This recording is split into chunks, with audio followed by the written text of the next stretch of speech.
Celisse, and we're back for the second installment of Celisse Does LA, one COVID day at a time, because I'm in LA and I'm also Celisse.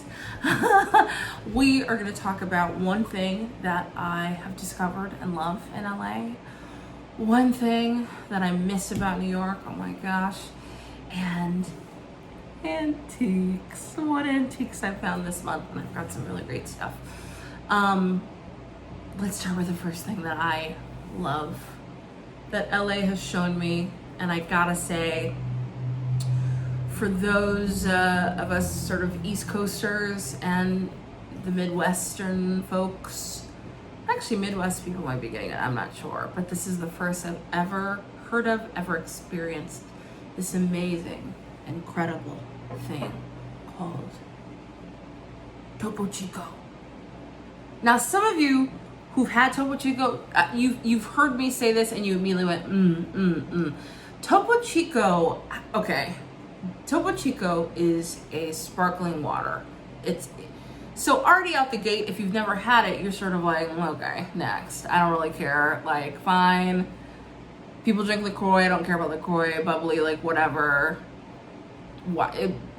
All sparkling water is the same. And to a certain degree, that is true. However, the first time I had Topo Chico, I was very confused, elated, emotional almost. It is unbelievable. For theatrical people, from people that come from the theater, Topo Chico makes LaCroix look like the non-ec person who has never gotten a call back in their life. It is to a fashionista, it is the knockoff. It makes LaCroix look like the Chinatown knockoff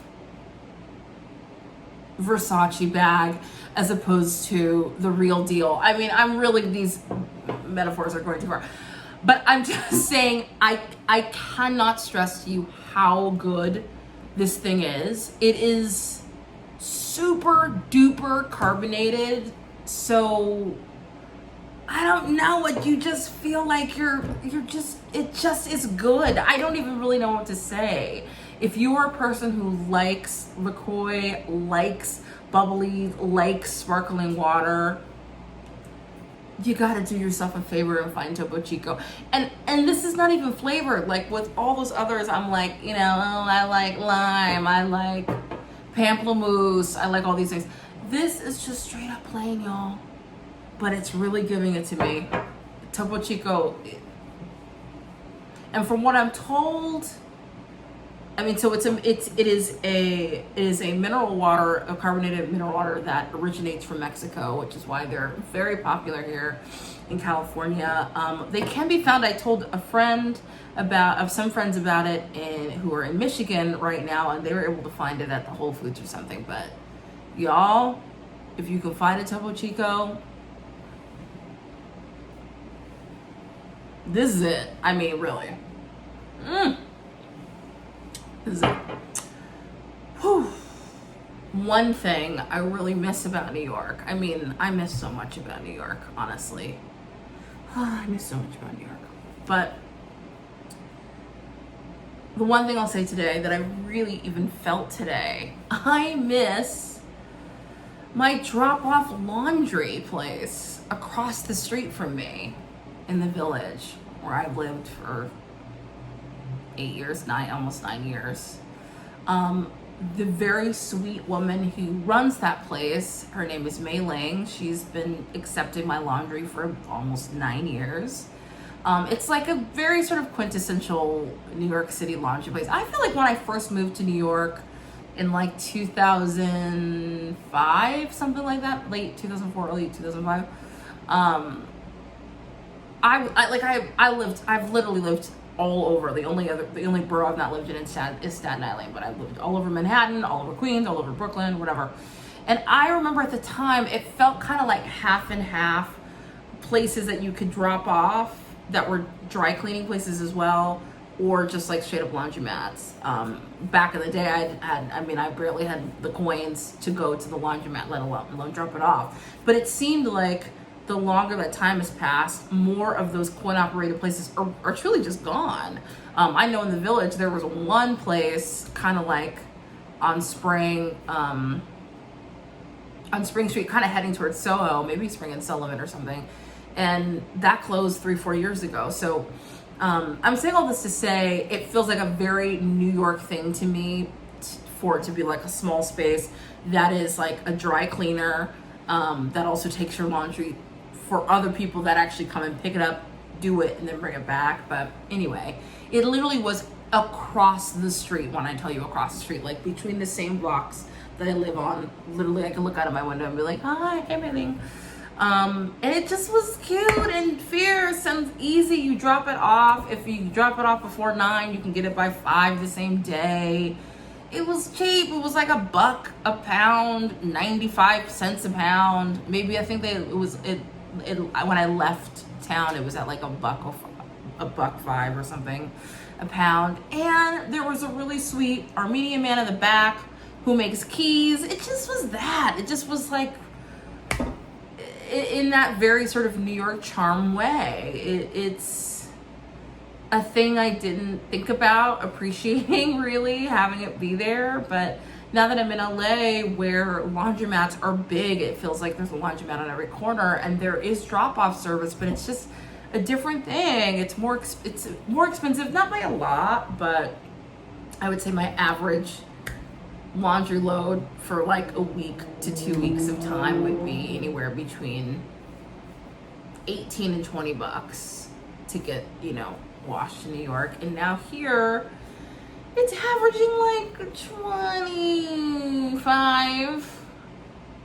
27, which is like, this is kind of I think partially too because a lot of people have washer and dryers in their unit. Because my building is old, I'm in a 1940s building. Cute. I'll give you a full house tour at some point when things are kind of really done. But there's no washer and dryer in here. There was a possibility, there's kind of a hookup situation I could have done, but I ended up opting for a kitchen cart. Anyway, I digress. I mean, it's partially the convenience of walking across the street with my laundry, but it's also just one of those places that felt super grounding to me. When you live in a neighborhood and you've got your place where you get your bagel, you get your coffee, you get your laundry done, and that was that place for me. So I miss that. Okay, so for the second part, when we talk about antiques, I thought we might focus sort of on categories each week. And this week, I wanted to focus on lighting. So I'm actually going to take you around to a few places in my apartment and show you stuff I've gotten so far.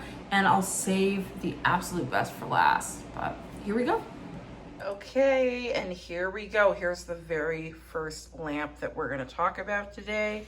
I found this at the Long Beach Flea this weekend. Isn't that perfect? Look at this. It's a little desk lamp that looks like a spotlight.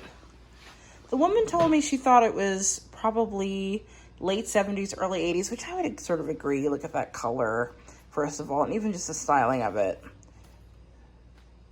Probably 70s is right, but look at this thing. I just thought that was so awesome, and I'm probably going to end up putting it not actually on the desk, on top of bookshelf, but that thing is great. And this was $25, y'all. Okay, now I'm not sure. Let me see if this will read. I might have to turn the light off. Oh, this is a lamp I found on Etsy this month. It is sort of for you sort of designer folk. It's like a Sonneman style. Let me turn this lamp off so we can look at it a light off a little more. It's sort of a Sonneman style. It's got this globe. And the cool thing about it, too, is like it doesn't get hot. I hate those sort of lamps. Not hate, but it's tricky when you find sort of these cute vintage lamps with the globes get really hot. And this one doesn't. You can leave it on for some time and you can't. But look at that, just that detailing. It's so great. And the chrome is in great condition. Here's random things that aren't vintage. Just my little stones and a little weird keepsake I got when I was in Russia earlier this year before the world shut down. Here's painter's tape for how big I want my TV to be. But I just love this lamp. Look at this thing. just gorgeous. And that's sort of at my desk. Okay, now I'm gonna scoot over and show you this little beautiful thing. It's kind of like a little spotlight. I'm gonna turn the light off so we can see it a little better. It's like a little sort of warm light. It's yellow. I could technically mount it on the wall, but I've got it in the corner where my amps are, and I just love it. This was actually a gift from my dear friend Craig, who lives in New York. He was actually moving. He doesn't live there anymore, moving to Florida during the pandemic, and he wanted to get rid of a couple things. So he got rid of this lamp and to me, and I love it. So there is that guy. Okay, I'm gonna do a weird thing where I can't turn the camera around apparently while I'm talking to you. I tried, so I'm gonna put this actually on the floor because I wanna save things for you to see. So you're just looking at my weird floors while I go to another lamp. This one is technically not vintage, but I'm showing it to you because it's vintage styled, and that's why I bought it. Everything in my living room is chrome. So look at this guy. Oh my God. Come on. Please excuse the painter's tape on stuff and the weird artwork that's on the arm of my couch.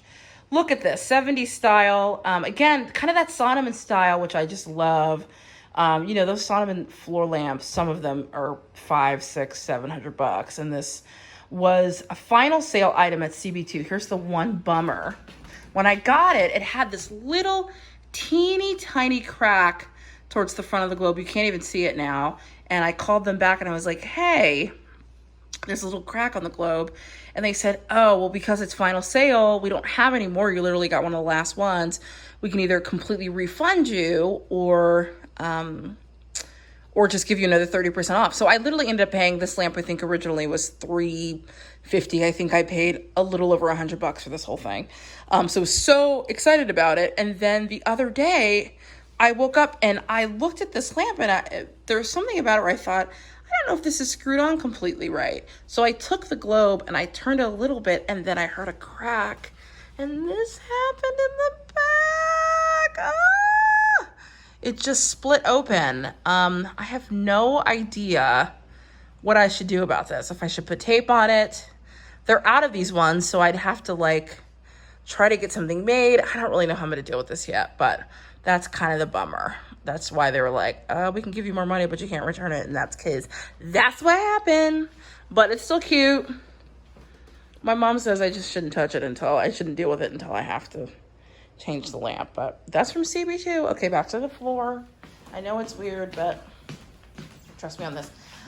This is another amazing find. I actually saw this on Etsy about almost 2 months ago, and I'd been hemming and hawing about whether I was going to get it because it was kind of pricey, but I just knew I had to have it.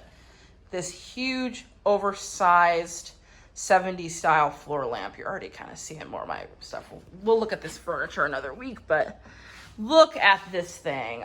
I don't know if you can quite see the scale, but if we're looking at the couch down like that, I mean, it's above the top of the couch. It's just this beautiful, gorgeous chrome. I'm going to turn this off so we can look a little closer. Oops. Come on. Okay, and it just gives off this really beautiful light.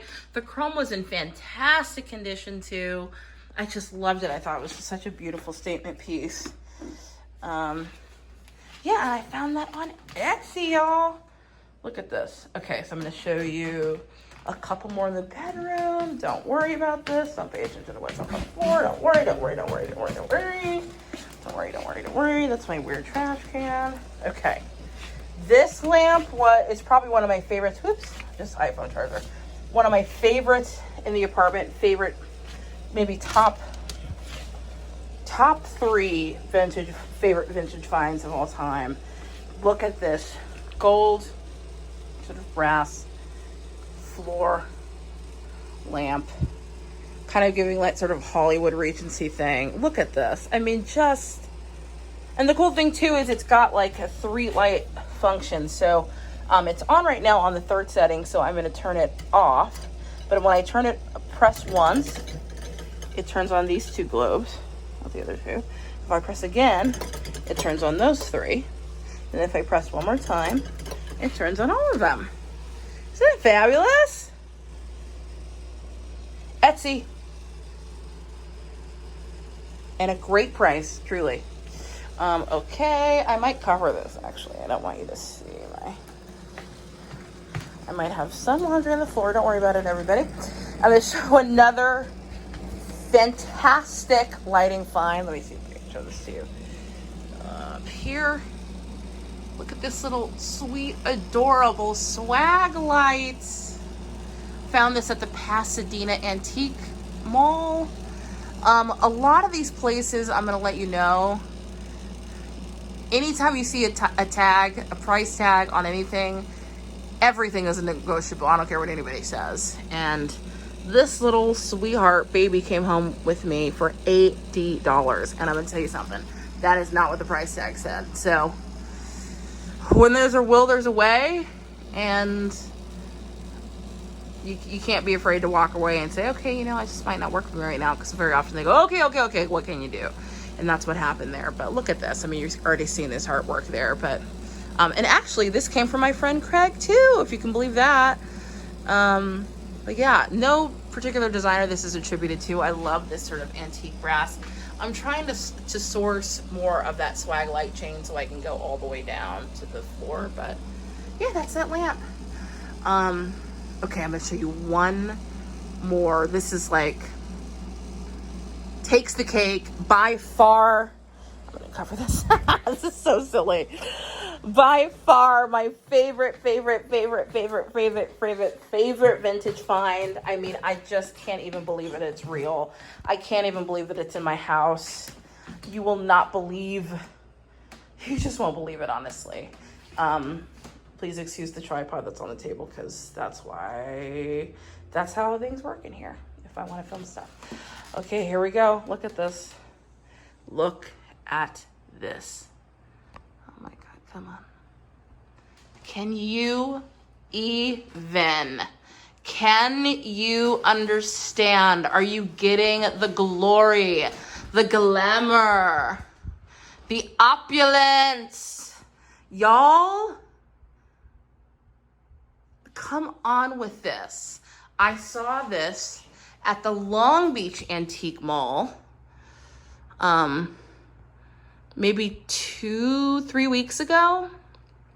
I couldn't believe my eyes. It was sort of hanging in a dark, weird corner.